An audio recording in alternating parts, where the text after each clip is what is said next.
Europe. 7h15, Patrick Cohen.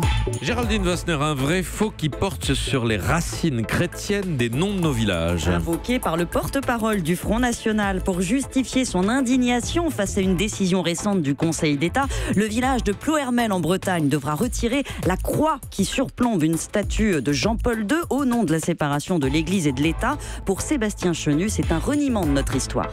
Je reconnais l'héritage culturel de l'Église dans mon pays. On ne vient pas de nulle part. Il y a des églises dans toutes les communes. Une commune sur 2 ou 3 s'appelle Saint quelque chose. On ne vient pas de nulle part.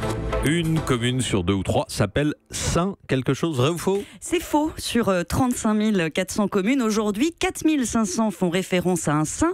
On peut y ajouter une poignée de Villedieu, de Dieu-le-Fit. En tout, 13% des communes ont une consonance religieuse. C'est pas mal, hein. C'est beaucoup, mais mesuré au regard des 50 000 édifices catholiques qui jalonnent notre territoire, recensement non exhaustif de l'Observatoire du patrimoine religieux. En réalité, l'origine des noms de nos villages, même accolés à celui d'un saint, est essentiellement laïque, car ils se sont fixés avant que le christianisme s'étende. Les noms en ville, par exemple, remontent à l'époque gallo-romaine, du latin villae, la ferme agricole. Ceux qui se terminent en cours portent la marque des Francs. Ceux en tau, bresto, hecto sont d'origine viking. En fait, l'histoire que nous raconte la toponymie, c'est une histoire d'essence, de relief, et c'est une histoire de gens. La notion religieuse s'est ajoutée ensuite, les noms de saints se juxtaposant aux noms existants pour distinguer souvent le Val Saint quelque chose du Val d'à côté. Les vocables purement hagiographiques sont assez rares. Alors oui, les paroisses ecclésiastiques ont bien préfiguré les communes, personne ne conteste les racines chrétiennes de la France,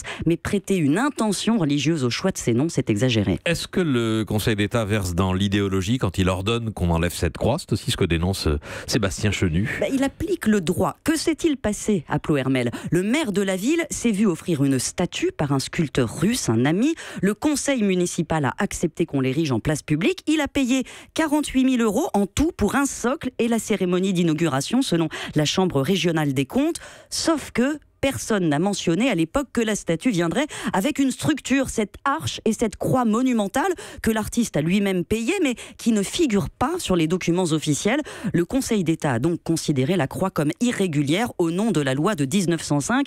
Elle doit être retirée. Le principe est appliqué à la lettre, on peut le déplorer, mais invoquer nos racines chrétiennes comme argument ultime, ça revient à demander un passe-droit, une brèche dans laquelle tous les cultes pourraient ensuite s'engouffrer. Géraldine Wassner, merci et à lundi. Europe. Europe 1.